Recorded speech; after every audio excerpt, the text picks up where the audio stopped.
Yo, what's up, guys? My name is Nicholas Earl, and welcome back to another episode of Earl Sports Bets. And today we got another NHL slate we're going to be going over.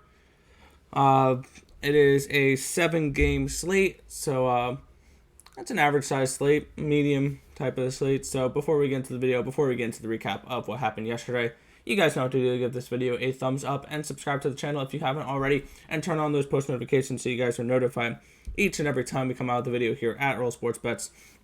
You can also follow us on our social medias at BetsEarl on Twitter, at Earl Sports Bets on Instagram. We also have a Discord chat if you guys want to join that. The link to that is in the description of the video down below. We also have merch if you want to help support the channel out that way. We have merch also in the description of the video down below. We are also running our contest, which right now we have a tie in first place between Isaiah Cora and Andreas Money. Both at plus 5.55 units gained so far in the month of May. You guys have till the end of the month, and the person who wins the most amount of units wins $25 cash. So all you guys gotta do is give your best bets in the comment section below to the MLB, NBA, and NHL videos, and you guys can have a shot at winning some free money. Recap of yesterday, and yesterday was frustrating, to be completely honest, with our video picks. My premium play absolutely smashed yesterday. I had Boston puck line on the premium, and then I also went in with Boston, and I bet the first period money line, the first period minus half a goal, the Boston Bruins money line, the Boston Bruins in regulation, and the Boston Bruins on the puck line. I cashed all 5 of those, easy 4-0 winner for the Boston Bruins. On the video side, it's frustrating. We've been running cold the last week and a half in hockey on video plays, when our premium plays have been hitting, I believe, 9 straight games. I think we're 9-2 in premium plays. So you can check out the premium plays over on picksandparleys.net, or for the next 3 days, they'll be at the end of each video. You guys gotta just watch to the end of the video, and you will get my free play, or my premium play for hockey for the next 3 days, because the freaking Oilers. I'll start with that game because that was a very frustrating game. When I handicapped that yesterday, I know this just sounds like an excuse now, but I was expecting Mike Smith in net. I was not expecting that bum Mikko Koskinen in net. And if I'm the Oilers, that's the last time he sees any action in between the pipes the rest of the season and through the playoffs. I want nothing to do with Mikko Koskinen the rest of the year. If he is starting in goal, I will go out of my way to bet against the Oilers. He is a bum. He's awful. He's looked terrible this year. I want Mike Smith in net for Edmonton, or I'm not betting Edmonton. Plain and simple. There's a huge discrepancy between Mikko Koskinen and Mike Smith. That being said, Koskinen let up 4 goals and 4 shots last night and was pulled in the first. I wasn't expecting that. That was a frustrating loss. I laid the chalk. I was super confident on Edmonton, as you guys know, because I said I'll give out my premium plays for him. It's frustrating. I just wanted to go over that. Chicago and Carolina over 6. Did not cash either. Easy casher, though, with the Buffalo Sabres and the Pittsburgh Penguins over 6. I believe that cashed halfway through the second period. Not even. So let's have a better day today. And all you guys got to do is watch to the end of the video. It will not be in my recap page, more of like the thank you for watching page, the premium play. It'll just be part of my breakdown, so you guys have to actually watch the video for it. So let's have a better day today in the NHL, and let's hop right into it. We have 6 games on the dock now. What happened to 1, 2, 3, 4, 5, 6? Yeah, what happened to Philadelphia and Washington here? Am I missing something? They pulled the Washington game off. I'm confused. Anyway, we're starting it off with the Detroit Red Wings and the Columbus Blue Jackets. Minus 133 for the Blue Jackets, plus 120 for the Red Wings. Over under of 5 goals in this one. And the over has been slammed in this one for this game. And I actually like the under in this game. We're getting most likely Thomas Greiss in net for the Red Wings, who has looked much better lately. And we're getting a rookie here with Mateus Kivlikins. He's going to be in net for the Blue Jackets tonight, posting a 6-1 record, 2.27 goals allowed per game, and 926 save percentage in the minor leagues this year. And he will be going up against this Detroit Red Wings team that does not really do too much damage. I see for this game, it's the rookie's first start, and it's against a low-scoring team in the Detroit Red Wings. 2.15 goals scored per game this season. The Red Wings, they're not an offensive-minded team by any stretch of the imagination. And I think that this Columbus team stands behind this rookie in his first start and plays really good defense around him. I don't see too much scoring going on in this game. I can easily see this being a 3-1, 3-2 type of game. Or not 3-2, like a 3-1, 2-1 type of game. I can even see it being 1-0. It happened like that last time these two teams met. And there we go. We got the line for the Flyers and the Capitals there, which I betted earlier, and I got a great line for it. But we're going with the under here in this opening game between the Blue Jackets and the Red Wings. All 6 games have gone under the total. None of the games so far this year between these two teams have surpassed 5 goals.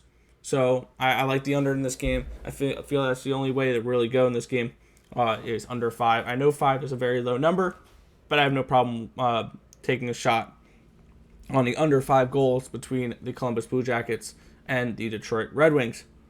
Our next game is the Philadelphia Flyers and the Washington Capitals. Minus 175 for the Capitals, plus 158 for the Flyers. Over under 6.5 goals for this one. Heavily juiced towards the under. And for this one, I got the over 6 last night at minus 121. And I really liked that line. I liked it, and I bet it. And honestly, for the video, I don't mind 6.5. And you're getting a plus price tag for it. I think we're going to see 7, 8, 9 goals in this game. It's going to be a high-scoring affair. The Flyers have given up on playing defense. This is a high-powered Washington Capitals offense. And this is, I think, a good spot for these Capitals to put up some goals. And let's see. Tom Wilson is day-to-day. Ovechkin's still day-to-day. But I still like the offense on this. Carlson's back, which is a huge plus for this offense for the Capitals. I like the over 6.5 in this game. I feel like we're going to see plenty of offense in this game. And I notice I'm attacking a lot of totals, and that's just because those are the only things I really like in these games because these are such wide lines. I mean, not the Columbus game, but a lot of totals I've been focusing on the last week of the season. I like the over 6.5 between the Flyers and the Capitals. We are getting Brian Elliott in net and probably most likely Vitek Vanacek with Samsonov being day-to-day. So I like the over here with the Washington Capitals and the Philadelphia Flyers. I think we see some goals in this game. Our next game we're going to be looking at here is the Dallas Stars and the Tampa Bay Lightning. Minus 143 for the Lightning, plus 129 for the Stars. Over under 5.5 goals for this one. And I will have a play on this game if one thing happens and only one thing happens. We get McElhinney in net. I will bet the plus 129, plus 130, whatever the price is on the Stars if they announce it's McElhinney or Gibson in net. If it's Vasilevsky, I'm staying off this game. I'll lean towards the under because the Dallas Stars still, I guess in their mind, think they have a shot at the playoffs, even though Nashville just needs to win one game. And the Tampa Bay Lightning are going to need to start to get into playoff form. I think the Lightning will probably have Kucherov back for the playoffs, which will be huge, and they might have Stamkos back for the playoffs, which would be good for them. Leaning towards the under. If McElhinney or Gibson is in net for the Stars, I'm going to bet the Stars, but no action for the video here. Next game is the Anaheim Ducks and the Minnesota Wild. Minus 290 for the Wild, plus 256 for the Ducks. Over under 5.5 goals for this one. Slightly juiced towards the over in this one. And for this game, I'd be looking more towards the under in this one. The under in this one. They've gone under in 5 of 6 games so far this season. The only thing that's keeping me away from this is that Minnesota's gone over in 8 of their last 10 games. And Anaheim's gone under in 7 of their last 10 games, including under in their last 2. These two teams give me 2 different vibes right now for totals, and this line's way too wide for me to think about laying anything with the Wild. Maybe a shot on the dog, but I think the Wild are still competing here. They're going to be competing for that number 1 spot, even though I believe they're pretty far behind for that number 1 spot, and I think they're like a 33-1 or whatever to win the division. But I think they're going to be competing. They want the number 2 seed to have home ice advantage, because this Minnesota team is 19-5-2 at home. They are really, really good at home, and they are only 1 point behind the Colorado Avalanche for that number 2 seed. And I can see them potentially surpassing the Wild, or surpassing the Avalanche for that spot for the number 2 seed. So they're going to be competing. They want that home ice advantage versus this Colorado Avalanche team. And I think they can potentially pass them here in the standings. I would lean towards the under in this game, and I would lean towards the Wild. No action on this one, though. A lot of big favorites make it very difficult to play any type of favorites tonight. Next game is the Vegas Golden Knights and the St. Louis Blues, -175 for the Knights, +158 for the Blues. Over under 5.5 goals for this one. The most likely goalies will be Robin Lehner and Jordan Binnington. And this Blues team has been playing really well down the stretch. They've really impressed me. They're 5-3-2 right now in their last 10, but they're starting to play that playoff style hockey that we need to see from the St. Louis Blues if we want to see them have any shot in the playoffs. Now it's almost a given they're going to play the Vegas Golden Knights in the finals, so this can be a round 1 preview potentially between the Blues and the Golden Knights. And I wouldn't blame you if you took a shot at the dog here with the Blues, +158. I don't hate that play, but I do have a play I do like in this game. We're going over the total of 5.5 between the Blues and the Knights. Robin Lehner gave up, I think, 5 goals last game against the Wild. So his last start against the Wild, and he's been okay. But these two teams, they play overs, 4-1-1 to the over this season when these two teams play. So I like the over in this game. I think there's a potential for some goals here. I like the over between the Blues and the Golden Knights. Our next game here is the Avalanche and the Kings, -273 for the Avs, +242 for the Kings. Philip Grubauer and Calvin Peterson are most likely goalies in net for these two teams. And Peterson has looked okay this year, 9-15-4, and a 9-15 save percentage, 2.8 goals allowed per game. It would be a lean towards the under in this game. Colorado is trying to play that playoff style defensive hockey, and I expect to see some good defense from them. And the Kings struggle to score. Really, they're 2.67 goals scored per game, which is 21st in the NHL. So they're not a team that I'm particularly scared of when it comes to betting an under. It was only a lean though. No action on this game, but it's a lean towards the over. And this game the last game right here would be our premium play of the day, but thank you, Edmonton. You guys get it for free today, tomorrow, and the next day. We have the Arizona Coyotes and the San Jose Sharks, -102 for the Yotes, -108 for the Sharks, over under of 5.5 goals for this one. And for our premium play, we are going over the total in this game. These two teams have played more towards the over this season. 5-1 to the over between these two teams. And San Jose has gone over in 7 of their last 10.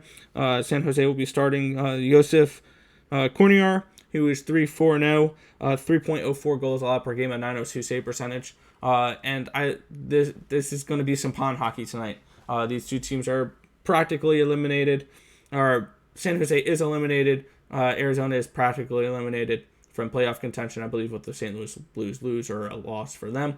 So I think we're going to see some more loose, open hockey with an over 5.5 for our premium play between the Yotes and the San Jose Sharks. All right, Quick recap of our plays for the day. We're going under the total of 5 goals for the Blue Jackets and the Wings. We're going over 6.5 between the Flyers and the Capitals. We're going with the over 5.5 between the Blues and the Knights. And we're going over 5.5 between the Yotes and the Sharks.